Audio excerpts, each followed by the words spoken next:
এক সময়ের কথা, এক গভীর জঙ্গলে চারজন ডাকাত বাস করত।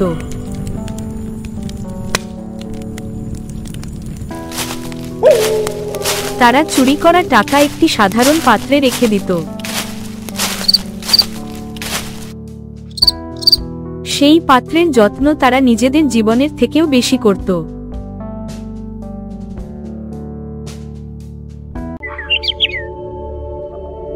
কিন্তু কিছুদিন পরে, আমি তো এই জীবনে খুবই বিরক্ত হয়ে গেছি। তুমি একদম ঠিক বলছো ভাই, আমাদের সব সময় সতর্ক থাকতে হয়, না হলে আমরা ধরা পড়ে যাব। হ্যাঁ ভাই, এখন আমাদেরও একটা শান্ত ও সত্যিকারের জীবন যাপন করা উচিত। এই ঠিক আছে, আমাদের জঙ্গল ছেড়ে এমন এক শহরে চলে যাওয়া উচিত যেখানে কেউ আমাদের চিনবে না। আমাদের সেখানে গিয়ে কোনো সৎ এবং পরিষ্কার কাজ করা উচিত। তিনজন ডাকাত সেই প্রস্তাব পছন্দ করল। তবে চতুর্থ ডাকাত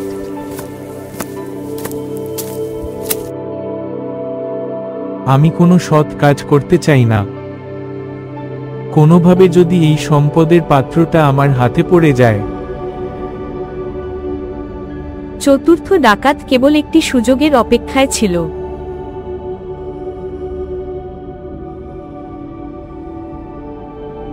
আর এভাবেই তারা চারজন শহরের একটি ধর্মশালায় উঠল।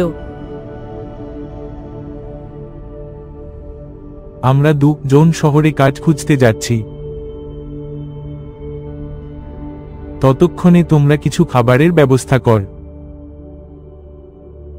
আর এই টাকার সুরক্ষার খেয়াল রাখো। আমাদের খুব শিগগিরই একটা নিরাপদ জায়গা খুঁজে নিতে হবে। ঠিক বলেছ ভাই, না হলে এখানে সম্পদের চিন্তা লেগে থাকবে।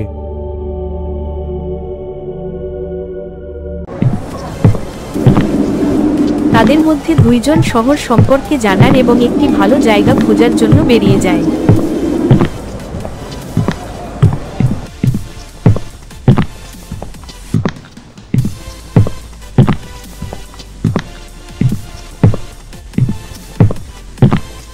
তারা শীঘ্রই একটি বৃদ্ধ মহিলার বাড়ি খুঁজে পায়।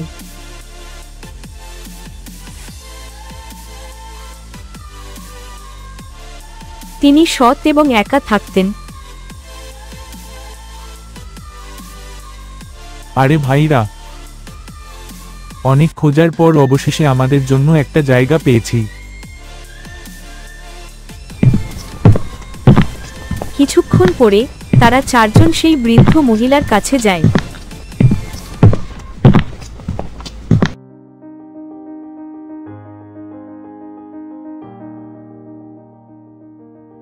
মা, আমরা চারজন ব্যবসায়ী শহরে এসে কোনো কাজকর্ম করতে চাই।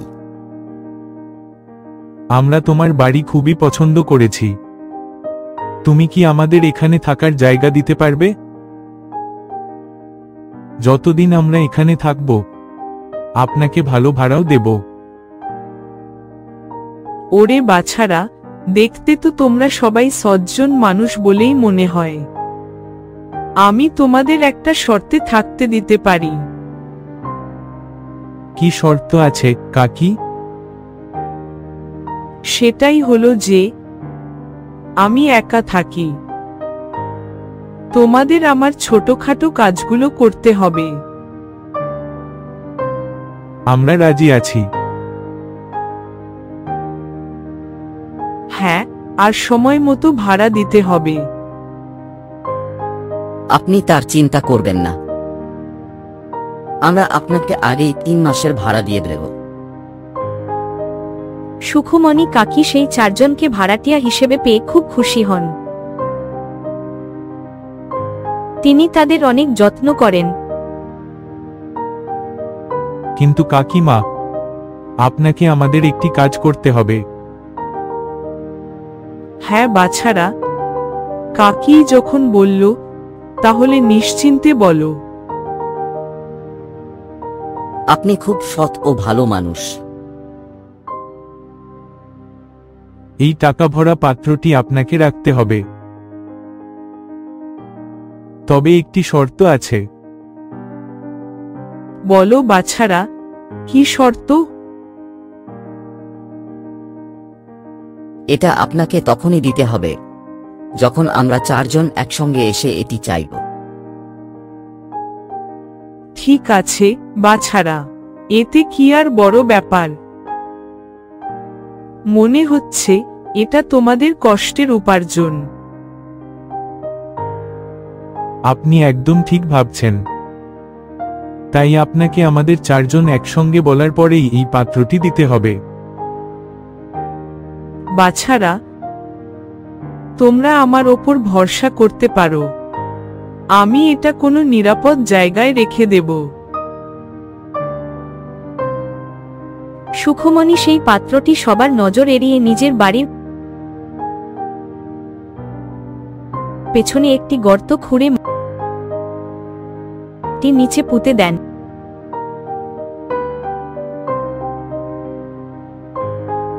কাকি, এখন আমরা নিশ্চিন্ত যে আমাদের সব সম্পদ আপনার কাছে নিরাপদে আছে। বাছারা, তোমরা আমার ওপর ভরসা করতে পারো। ভালো কাকিমা, এখন আমরা শহরে গিয়ে কোনো কাজ খুঁজছি। হতে পারে আমরা একটু দেরি করব। ঠিক আছে বাছারা, তোমরা নিশ্চিন্তে যাও। সেই 4 জন ডাকাত শহরে কাজের খোঁজে বের হয়। চতুর্থ ডাকাত কেবল একটি ভালো সুযোগের সন্ধানে থাকে, কখন সে সব টাকা নিয়ে পালাতে পারে।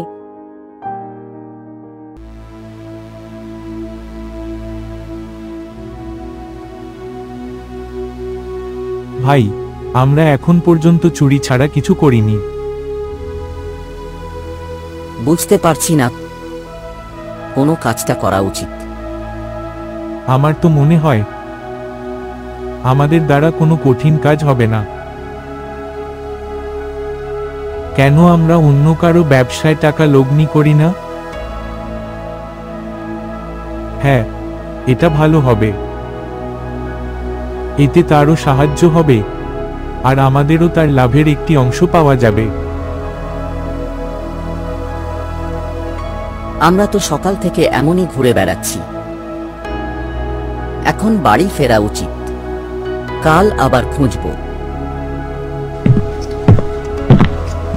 তারা সবাই ফিরে আসে।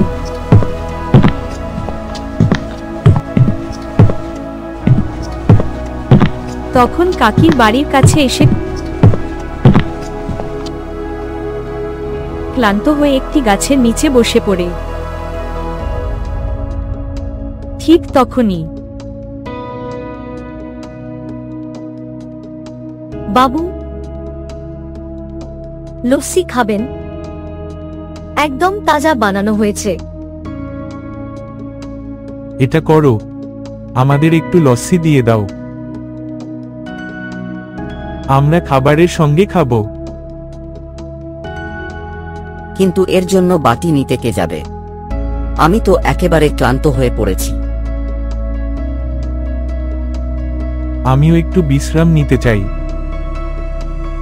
আচ্ছা, তোমরা বিশ্রাম করো, আমি কাকির কাছ থেকে পাত্র নিয়ে আসছি। চতুর্থ ডাকাত যায়।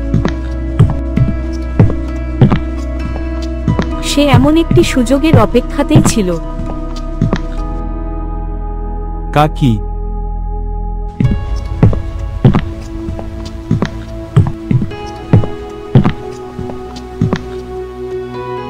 আমার সঙ্গীরা আমাকে পাত্র আনতে পাঠিয়েছে।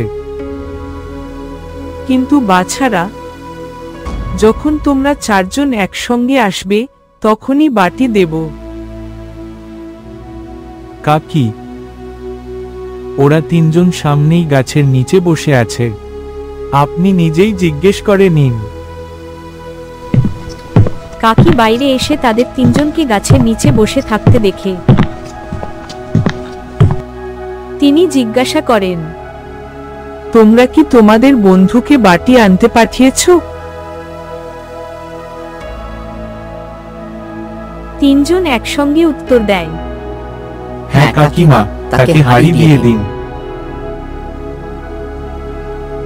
বাছারা, তুমি বাড়ির পেছনে থেকে সেই বাটি খুঁড়ে বের করে নাও।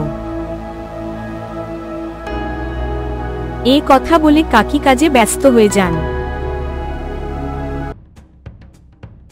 চতুর্থ ডাকাত পাত্রটি বের করে বাড়ির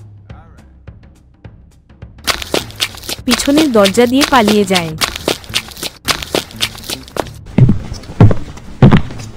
অনেকক্ষণ না আসায় বাকি তিনজন ডাকাত বাড়িতে যায়।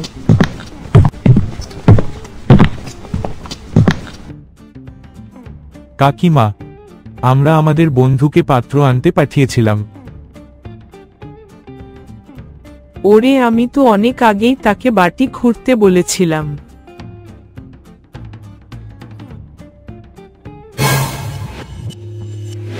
সেই বাটিটা কি?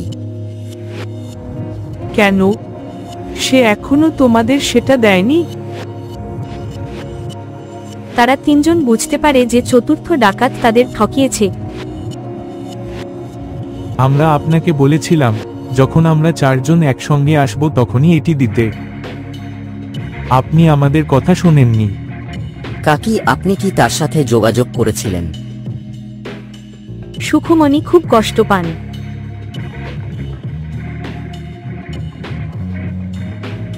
তিনজন ডাকাত তার অভিযোগ জানাতে সরপঞ্চের কাছে যায়। দেখুন, আমি আপনাদের পুরো কথা শুনেছি। এখন আমার সিদ্ধান্ত হলো, শুধু আমাদের টাকা ফিরিয়ে দিন।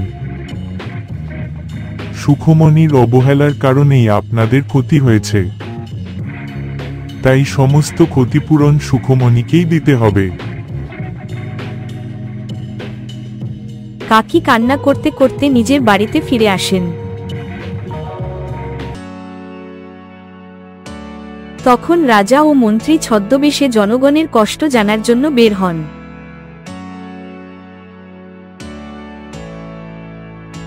সুখমণিকে কাঁদতে দেখে, কি হয়েছে বুড়িমা? আপনি কাঁদছেন কেন? সুখমণি তাদের পুরো ঘটনা বলেন।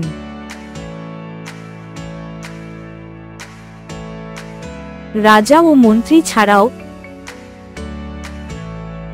অরিত তা শুনে ফেলে, যে কাছেই খেলছিল। ঈশ্বর করুন, তোমাদের সাথে এমন আচরণ করার জন্য তারা শাস্তি পাক। ছেলে, তুমি তো বেশ বুদ্ধিমান মনে হচ্ছ। তুমি কি এই বিষয়ে সিদ্ধান্ত নিতে পারবে? হ্যাঁ, আমি অবশ্যই করতে পারি। এই কাকির সঙ্গে খুব অন্যায় হয়েছে। তাহলে বলো, কি করা উচিত? এর সিদ্ধান্ত তো রাজদরবারেই হবে, যেখানে তাদের তিনজন উপস্থিত থাকবে। পরদিন আদালতে অরিতকে বিচারকের আসনে বসানো হয়।